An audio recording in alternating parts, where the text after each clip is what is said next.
ನಮಸ್ತೆ, ನಾನು ವೀರಜಾ ಅಂತ. ನಾನು ಶಿಕ್ಷಕಿಯಾಗಿ ಸುಮಾರು 26 ವರ್ಷದಿಂದ ನಾನು ಶಿಕ್ಷಣ ಕ್ಷೇತ್ರದಲ್ಲಿ ಸೇವೆ ಮಾಡ್ತಾ ಇದ್ದೀನಿ.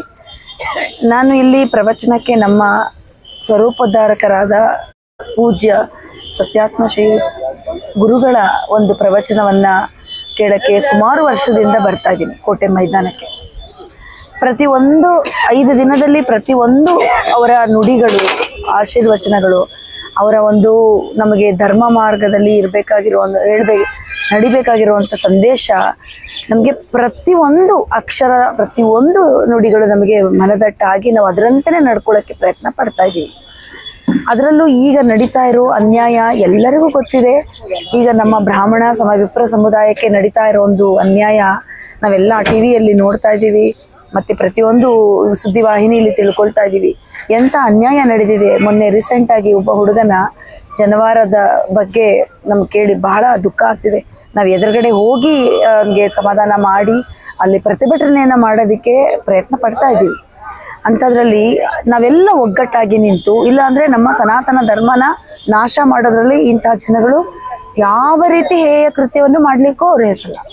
ನಾವೆಲ್ಲ ಒಗ್ಗಟ್ಟಾಗಿ ಮುಂದುವರಿಬೇಕು. ನಾವೆಲ್ಲ ಒಗ್ಗಟ್ಟಾಗಿದ್ದು ಈ ಒಂದು ಸಮಾಜಕ್ಕೆ ವಿರೋಧಿ ಕೃತ್ಯ ಅಂತಲೇ ಅನ್ಕೋಬೇಕು. ಅಂತಹ ಒಂದು ಹೇಯ ಕೃತ್ಯವನ್ನು ಮಾಡಿರೋದು ಅವನಿಗೆ ಹುಡುಗಂಗೆ ಅವಮಾನ ಅಲ್ಲ, ಇಡೀ ವಿಪ್ರ ಸಮುದಾಯಕ್ಕೆ ಇದು ಅವಮಾನ. ಅದನ್ನೇ ಇವತ್ತು ನಮ್ಮ ಗುರುಗಳು ಎಷ್ಟು ಮನದಟ್ಟಾಗುವಂತೆ ಪ್ರತಿಯೊಬ್ಬ ವಿಪ್ರ ಬ್ರಾಹ್ಮಣರಿಗೆ, ಪ್ರತಿಯೊಬ್ಬ ಯುವಕರಿಗೆ, ಯುವತಿಯರಿಗೆ, ಮಹಿಳೆಯರಿಗೆ ಎಷ್ಟು ಚೆನ್ನಾಗಿ ನಮಗೆ ಅದ್ರ ಬಗ್ಗೆ ಹೇಳಿದ್ದಾರೆ ಅಂತಂದರೆ, ನಾವು ಅದನ್ನು ಪಾಲಿಸಿ ಧರ್ಮವಾಗಿ ನಡಿಬೇಕು ಅನ್ನೋದನ್ನು ನಮ್ಗೆ ಸೂಚನೆ ಕೊಟ್ಟಿದ್ದಾರೆ. ನಾವು ಆ ಒಂದು ಸನ್ನಿವೇಶವನ್ನು ನೆನೆಸ್ಕೊಂಡ್ರೆ ನಮಗೆ ಮನಸ್ಸೆಲ್ಲ ಭಾಳ ಬೇಜಾರಾಗುತ್ತೆ. ಸೊ ನಾನು ಕೇಳ್ಕೊಳ್ಳೋದೇನೆಂದರೆ, ನನಗೆ 100 ಮಕ್ಕಳಿದ್ದಾರೆ, ನನಗೆ 100 ಸ್ಟೂಡೆಂಟ್ಸ್ ಇದ್ದಾರೆ. ಎಷ್ಟೋ ಕಡೆ ಕೆಲಸ ಮಾಡಿ ನಾನು ಒಂದು ಕಡೆ ವೃತ್ತಿಯಲ್ಲಿದ್ದೀನಿ, ಶಿಕ್ಷಕ ವೃತ್ತಿಯಲ್ಲಿ. ನಾನು ಮಾಡೋ ವೃತ್ತಿಯಲ್ಲಿ ಎಲ್ಲ ಧರ್ಮದವರು ಕೂಡ ಅಲ್ಲಿದ್ದಾರೆ. ಇಲ್ಲಿ ಎಲ್ಲ ಥರ ಧರ್ಮದವರು ಇದ್ದಾರೆ.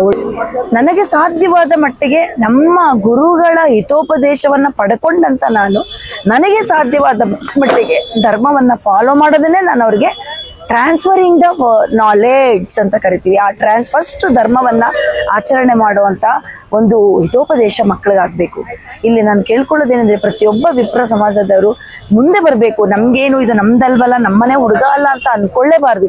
ನಮ್ಮನೆ ಹುಡುಗ ನಾಳೆ ನಮ್ಮ ಮಕ್ಕಳಿಗೂ ಆಗೋ ಚಾನ್ಸಸ್ ಇರುತ್ತೆ, ನಾಳೆ ನಮಗೂ ಅನ್ಯಾಯ ಆಗುವಂಥ ಚಾನ್ಸಸ್ ಇರುತ್ತೆ. ಅದನ್ನು ಪ್ರತಿಭಟನೆ ಇವತ್ತು ನಾವು ಮಾಡಿದ್ರೆ ಮುಂದೆ ಸನಾತನ ಧರ್ಮ ಉಳಿಯುತ್ತೆ. ನಮ್ಮ ಗುರುಗಳ ಆದೇಶದಂತೆ ನಾವೆಲ್ಲ ಒಗ್ಗಟ್ಟಾಗಿ ನಿಂತು ಈ ಅಧರ್ಮ ಕೃತ್ಯವನ್ನು ನಾವು ಹೋರಾಟ ಮಾಡಿ ಇದನ್ನು ಅಧರ್ಮವನ್ನು ಧರ್ಮ ಮಾರ್ಗವಾಗಿ ಪ್ರೇರಣೆ ಮಾಡಬೇಕಾದ್ರೆ ನಮ್ಮೆಲ್ಲರೂ ಕರ್ತವ್ಯ.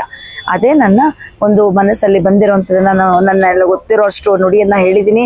ಏನಾದ್ರು ನನ್ನ ಮಾತಿನಲ್ಲಿ ತಪ್ಪಿದರೆ ದಯವಿಟ್ಟು ಎಲ್ಲ ಕ್ಷಮಿಸಿ. ನಾನು ಇನ್ನಷ್ಟು ಮಕ್ಕಳಿಗೆ ಟ್ರಾನ್ಸ್ಫರ್ ಆಗಬೇಕಂದ್ರೆ ನನ್ನ ಒಂದು ಇದು ಪ್ರೇರಣೆ ಆಗಲಿಕ್ಕೆ ನಮ್ಮ ಗುರುಗಳೇ ಕಾರಣ. ಅದರಿಂದ ನನ್ನೆಲ್ಲರೂ ತಪ್ಪಿದ್ರೆ ದಯವಿಟ್ಟು ಕ್ಷಮಿಸಿ ಅಂತ ಹೇಳಿ ನನ್ನ ಮಾತನ್ನು ಮುಗಿಸ್ತೀನಿ. ನಮಸ್ಕಾರ.